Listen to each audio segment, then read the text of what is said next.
napapansin na nila mga gawi kong parang hindi pambabae. Kasi bis na Chinese Carter, laruan ko ay text sa cholens.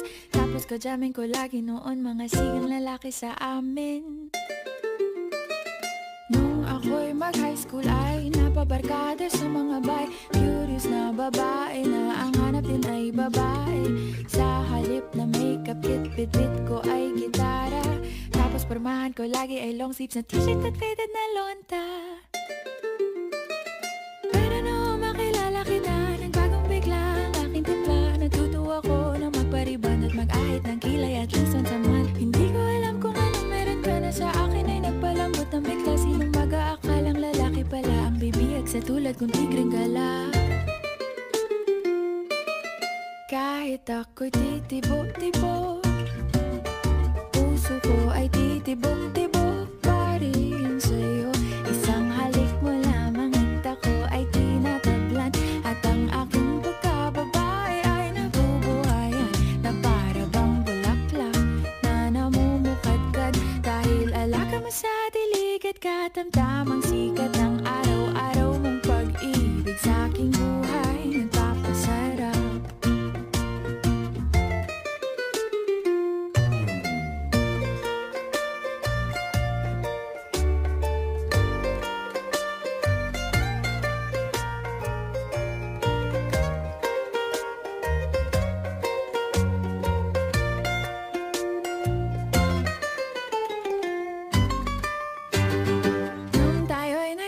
Ay saka ko lamang binigay ang matamis na oong 10 buwan mong trinabaho. Sa halip na tsokolate at tipikal na mga diskarte, nabihag mo ko sa mga tula at sa mga kanta mong pabebe.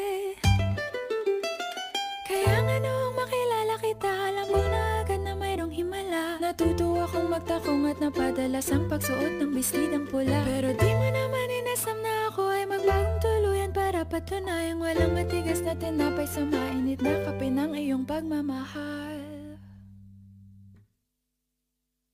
Kahit ako'y titibok-tibok, puso ko ay titibok-tibok pa rin sa'yo.